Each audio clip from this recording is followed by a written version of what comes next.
Welcome. I hope I haven't kept you waiting. Yes, this is the Crime Club. I'm the Librarian. Dead Man Control. Yes, we have that Crime Club story for you. Come right over.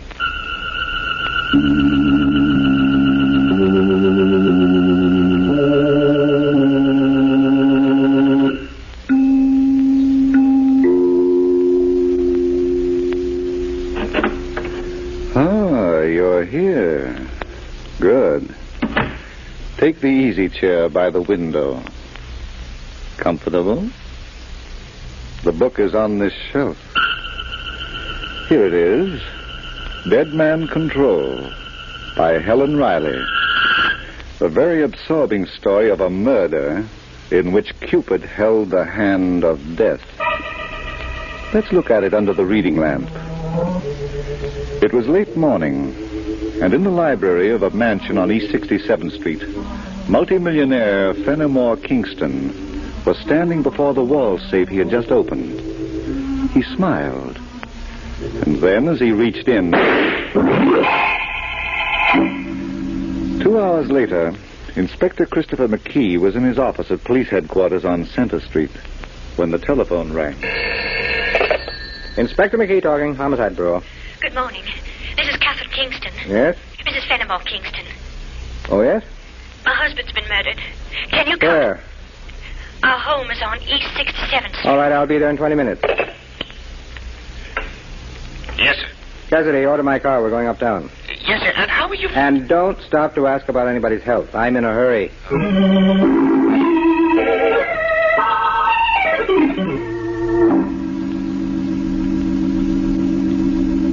Please go on, Mrs. Kingston.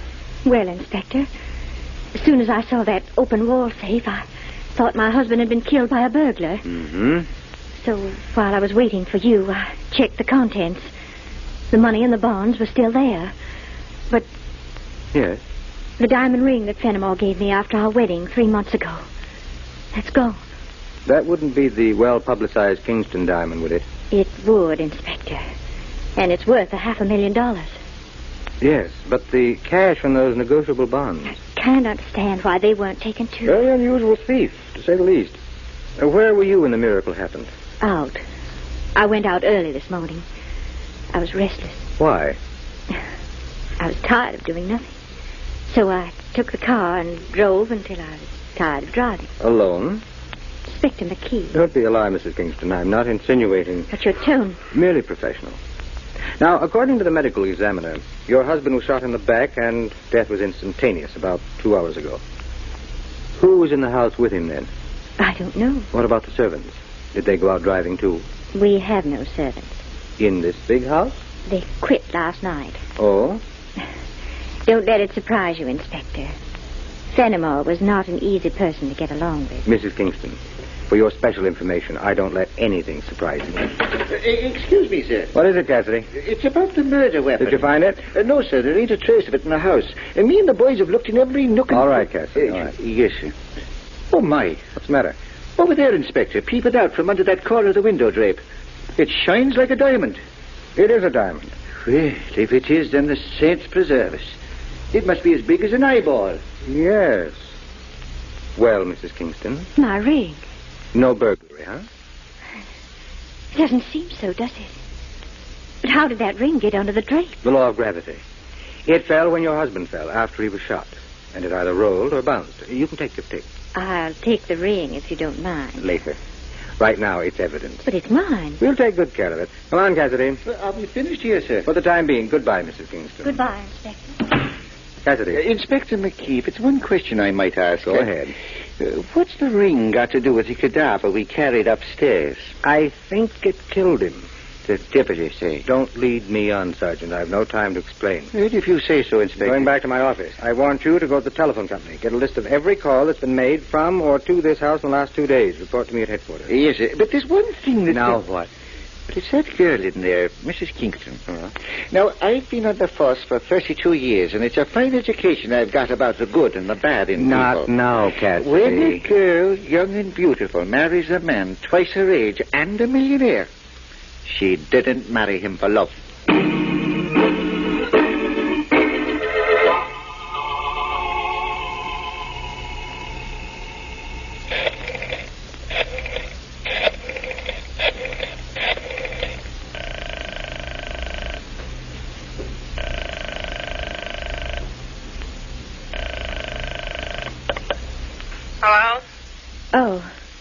Is this Michael Doldger's apartment? Yes. Who is this? Amy Cloverton, why? This is Catherine Kingston. Let me talk to Michael, please. You might ask me how I'm feeling. Please, Amy. After all, you did get what I wanted. I want to speak to Michael. I'll ask him how he feels about it. Hold the wire. And don't wind it too tightly around your neck, dear. Hello, Kathy. What's she doing there? Oh, she just dropped in for a cocktail. Oh, it doesn't matter. I want you to meet me right away. Where? Central Park, inside the 72nd Street entrance. I'll pick you up in my car. All right. What's the rumpus about? Fenimore's dead. What did you say? He was murdered this morning. Good grief. Maybe I'd better come over. No, the police are here, dozens of them, all over the place. Meet me in half an hour, and come alone.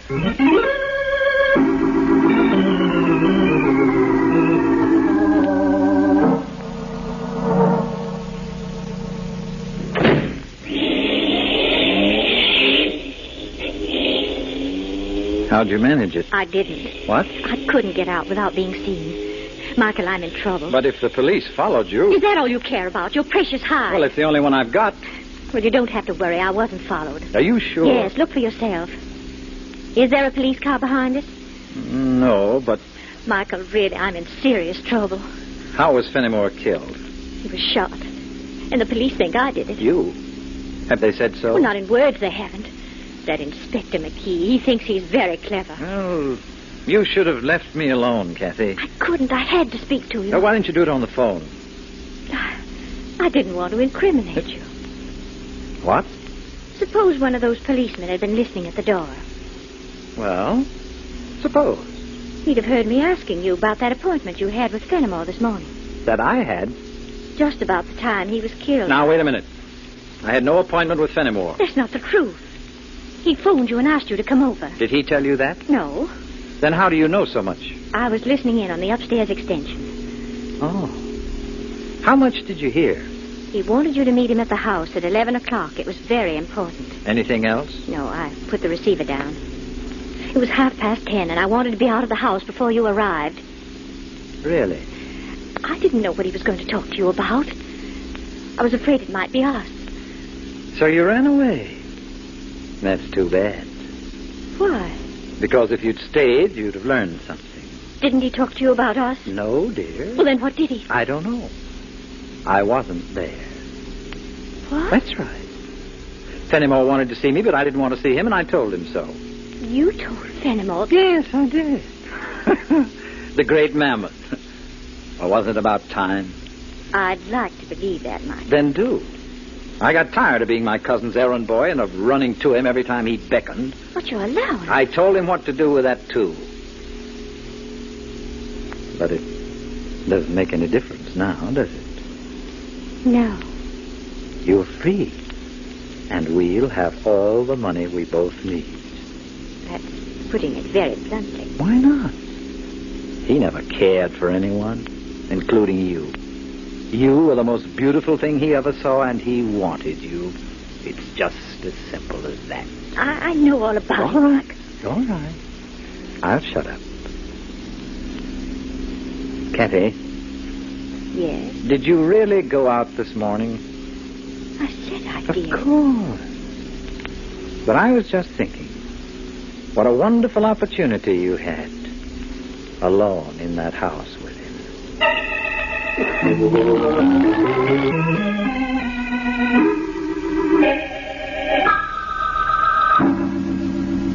Yeah? Uh-huh. Good work, Gordon. Let me know when she gets back. Can I come in, Inspector? Help yourself, Cassidy. Well, I checked with the telephone company, sir, and it's big news, if I don't mind saying it myself. Yes? Anything like Catherine Kingston going out to meet a man? A what? You've heard of the species, Cassidy. And I'm sure you've heard of Central Park. Is that where she went with him? Mm-hmm. In broad daylight? There's no topping an Irishman, is there? Well, not if he comes from the county Cork, sir. Who's the man? We don't know yet, but he's being tailed. Now, what did you find out at the telephone company? Oh, wait, here's a list of all the cars that came and went from the Kingston house in the last couple of days. Good. But it's them last three that was made this morning. Yes, all outgoing. One at 10:30, one at 10:35. And Kingston was killed at about 11. And this one at 1:45. Oh, 2 minutes after we left Mrs. Kingston. That's right. Who were these calls made to? Yeah, but I got that on another slip of paper. Now, where did... Oh, yeah, here it is. Now, the first one and the last one to Michael Dolge. So that's the man. Mm-hmm. Now, go ahead, Cassidy. I'm just checking. He was the dead man's cousin. How do you know? Well, I remember seeing his name in the papers after the Kingston wedding. Seems to me he was either the best man or one of the ushers. But it's not him I'd be worrying about, sir. No? Why not? It's that woman. The one who got the call at 10:35. What woman? Amy Cloubertson. No answer. Michael Doe's most likely out with Captain Kingston. Yeah. What'd you say about a woman? No, Amy Cloubertson. Well, what about her? Well, see, you know how I read the newspapers every day. I know. After I get through with the spotting pages, I always turn to the society page. It's an old habit of mine. I acquired it 32 years ago when I was a rookie on that Fifth Avenue beat. You know Fifth Avenue uptown, where Central Park lies opposite them glorious mansions with the beautiful... Sit down, Cassidy. Well, thank you. Me, them were fine old days. People used to come from all over just to look at the Woolworth building. Don't let me interrupt you, but you were telling me about a woman. A woman? Yes, in connection with a murder. Amy Cloubertson. Well, so seeing her name again brought to mind a society page item of about 5 months ago. To the effect that Amy Cloubertson and Fenimore Kingston were engaged to be married. Cassidy, you sure? That I am, sir, because the diamond ring was mentioned in the same article. How? Well, she wore it at the formal reception. I see. And not 2 months later, Fenimore Kingston married Catherine. It's the old story, Inspector. Not another one, please. The woman scorned. There's no fury like a woman who expects to marry a millionaire and gets jilted. Yes. Yes. There's no doubt about it. All right, I'll pick it up on the way out. Well. Oh, bad news, Inspector. For someone, that was a lab just phone. The ring we found is a phony. A perfect imitation. You mean it's made of glass? Not quite. Somebody had a good job done for a few $100s, and the original, valued at $500,000... Well, it might be somewhere in a vault, maybe. Lots of people wear paste and keep their valuables locked up. Cassidy. Yes, sir. Phone the Kingston house. Tell the men to turn that place inside out. Yes, sir. And when you get through, take as many men as you need and contact every diamond cutter in town, especially the ones around Maiden Lane. Yes, sir. Now, where's that slip of paper with the names on it? Yeah, it's right here, sir. The addresses, too. Give it to me. I'm going out to pay Amy Culbertson a visit.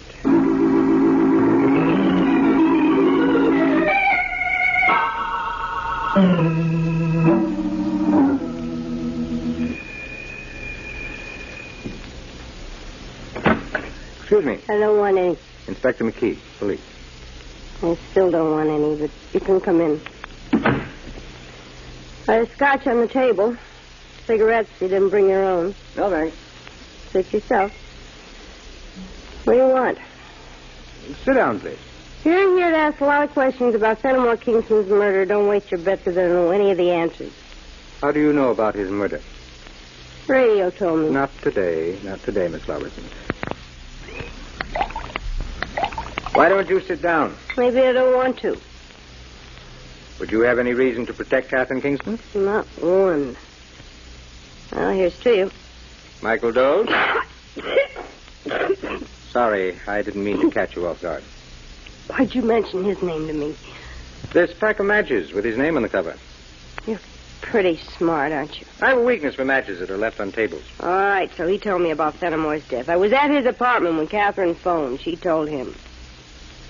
Anything else you'd like to know? What time did you meet Fenimore Kingston this morning? I did what? He phoned you at 10:35. How'd you find out about that? You just told me. What? Why, you wheedling weasel. Shall we talk now? Pitch curves and have me swing at him. I'd like to know about you and Fenimore Kingston. I'm through talking to you. Are you? Then suppose we go down to headquarters. What for? We're very lonesome. Now, wait a minute. Let me go. I haven't done anything. What about you and Kingston? We were engaged, and then he jilted me and married that... Yes? Catherine and I were in the same show. I met Fenimore at a party, and he fell for me like a ton of diamonds. And then, like a fool, I introduced him to Catherine. Why did he phone you this We morning? wanted a date. Now, look, Miss That's Cloubertson. the truth. Told me he was going to divorce Catherine. He found out about her and Michael. Thought I knew something, too. And, of course, you rushed over to Michael's apartment and told him. Not exactly. I tried to make it casual. 3 hours later? Mike and I were in the same boat. Both of us had been kicked around by Fenimore. That was a common bond. So you waited from 10:35 until almost 2. Still pitching curves, aren't you? Was it because you tried to get his apartment in the morning and couldn't? No. Or didn't you even try? What do you want from me? I didn't kill anybody. Fenimore didn't call you to talk about his wife. Then I don't know what he did call me for. He asked you about this ring. What? Where'd you... You wore it for a while, didn't you? Yeah, but I gave it back. This one? Look, mister, there's only one of its kind in the world. Why did he call you about it? Because he thought... Yes? Nothing. He thought you'd know a good imitation from the real thing. You mean that diamond's a fake? We'll find out soon enough, if you're really surprised. Goodbye, for now. Oh, you going? Sorry? Oh, I'm collapsing.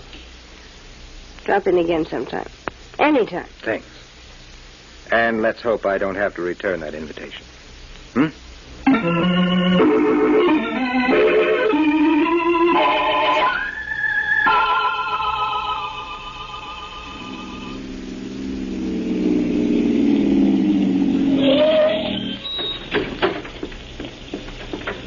Hello, Michael. Amy, what are you doing I here? figured she'd drive you home. She was always the lady. Get back in the car. Now, see here, Get Amy. back or I'll make a scene that'll turn you both into mummies. Gotta do as she says, Michael. All right, Kathy. I'll be right behind you, kiddies, in the back seat. Now, Catherine, who told Inspector McKee about me? What? About Fenimore having phoned me this morning. I don't know what you're talking about. Well, you know he phoned me, don't you? No. Oh, you couldn't tell the truth if you had a mouthful of it and it was choking. Wait a minute, Amy. She's trying to frame me. And she'll frame you, too. What was Fenimore talking to you about? Ask her. She was tuned into the extension. Were you, Kathy? No. She had to be. How else? She said no, Amy. All right, so she said no. How did Inspector McKee know that I talked to Fenimore and about the diamond, too? The diamond? Yes. Maybe you didn't know that beautiful thing was just a hunk of glass. That's a lie. Well, it wasn't when Fenimore asked me about it this morning. He wanted me to return the original. Oh, is that why you killed him? Oh, I knew that was coming out of you. You'd like the police to think that, wouldn't you? Maybe they already do. Well, that wouldn't put you in the clear, Kathy, darling. I returned the original to Fenimore. Can you prove it? Can you prove that I didn't? Wind her up, Michael. She seems to have run down. I think you've said enough, Amy. I'm through. And so is she. For good, I hope.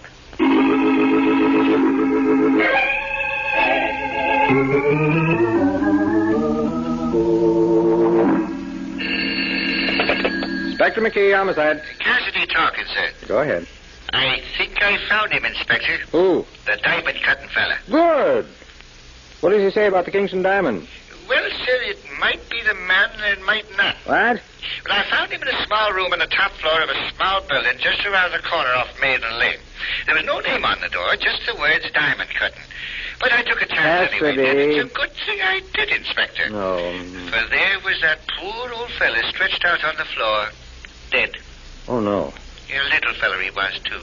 And beaten around the head unmerciful. What's the address? Yeah, but I got it written down on a piece of paper. Now, where did it... Oh, yes, here it is.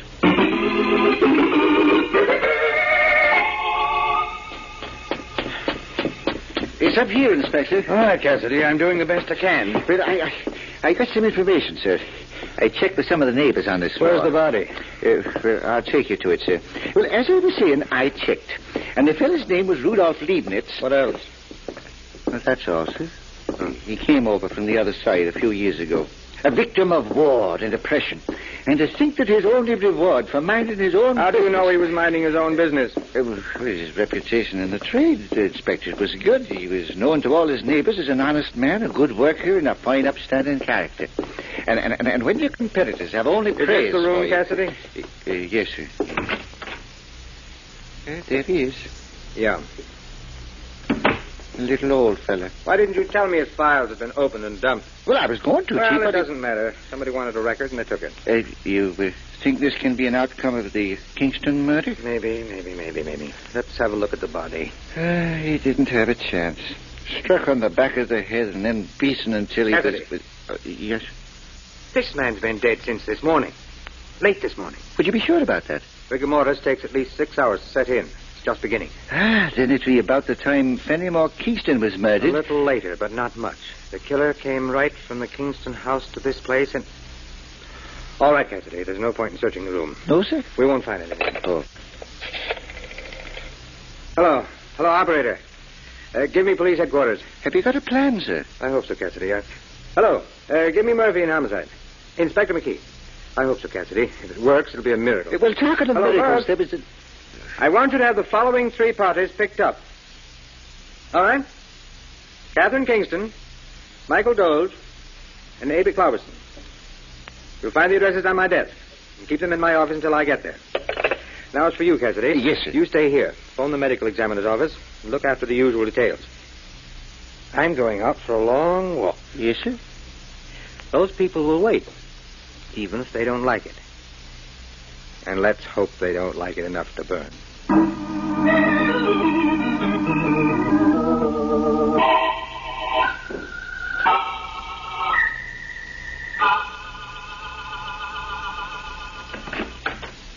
Inspector McKee. Well, company. How are you, Mrs. Kingston? Why did you have me brought here? And Miss why... Robertson? I'm cheerful enough to break your neck. And taking 2 from 3, you must be Michael Doe. We've been waiting for 2 hours, Inspector. Yes. Why have you had me arrested? It's a habit of mine, Mrs. Kingston, when a murder's been committed. Well, then we are under arrest. For the time being, Miss Robertson. Now, if you'll excuse me for a moment, I've been working on another case, and there's some papers on my desk that You've no right to keep us here. Please, Kathy. Well, he hasn't, Michael, not without charges. Then wait and try to be calm. Very interesting. There's nothing incriminating in what I said, Inspector. Oh, no. I wasn't referring to that. This memo. Good news. Well, I'm not going to wait here and let you waste my time. Mrs. Kingston, this building is full of policemen. For pity's sake, Kathy, stop being so nervous. If he has anything to say to us, I have. One of you killed Fenimore Kingston this morning. I wasn't home. You were out driving.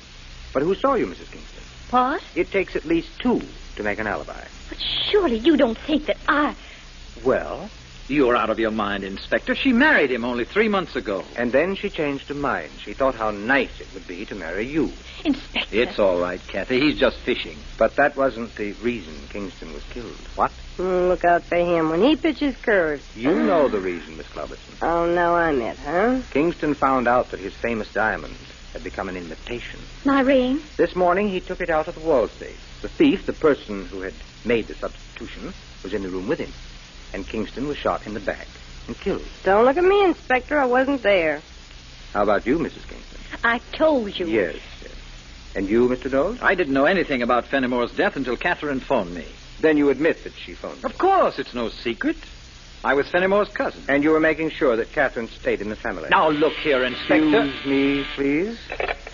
Yes? All right. In a few minutes. I'll call you.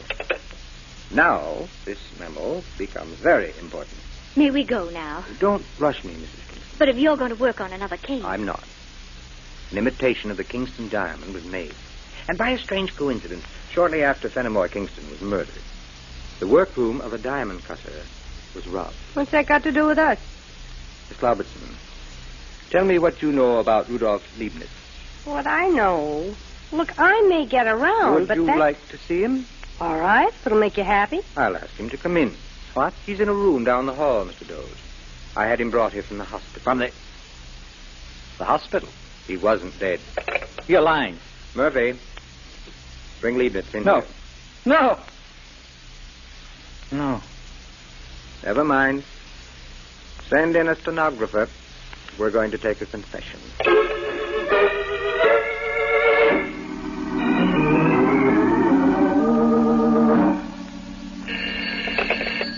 Hello. Inspector McKee, I'm sorry to be bothering you at your home, but when I returned to headquarters this evening... What is it, Cassidy? Well, it's about that fella Michael Doles. He killed his cousin, Fenimore Kingston. Well, that's what the boys told me, but I'm... He took the diamond, had the imitation put in. You don't say. About 3 weeks ago. Well, how did he get hold of it? That was very simple. Catherine wore the ring at a house party. Doles mentioned to Fenimore that the diamond needed cleaning and that he could take care of it for him. Oh, so he took the stone down to Leibniz and had an imitation made. That's right. It was so good that Fenimore didn't notice it right away. But this morning... Yes, this morning. It's all in the confession, Cassidy. Ah. Oh. Then Kingston knew right away who had stolen the real diamond, didn't he now?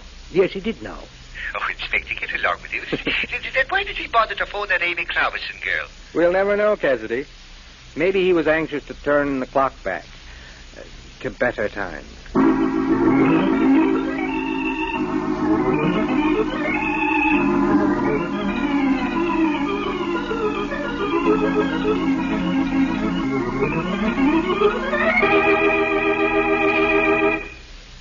And so closes tonight's Crime Club book, Dead Man Control, based on a story by Helen Riley.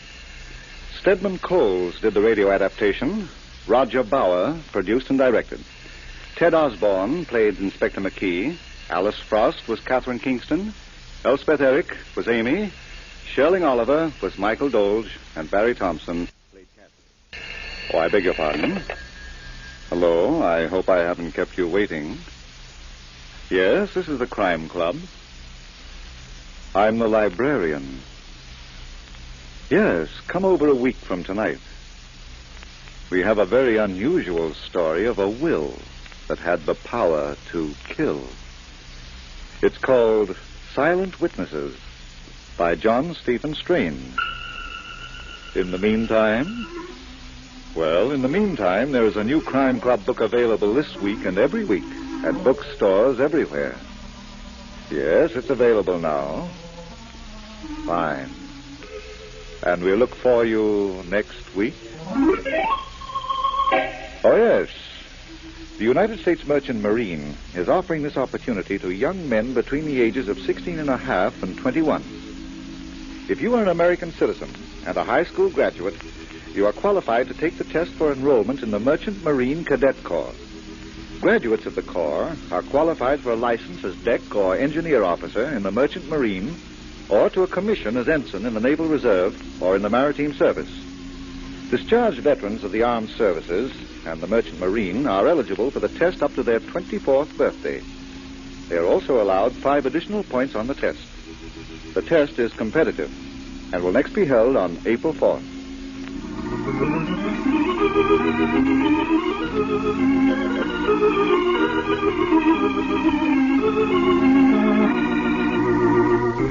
This program came from New York.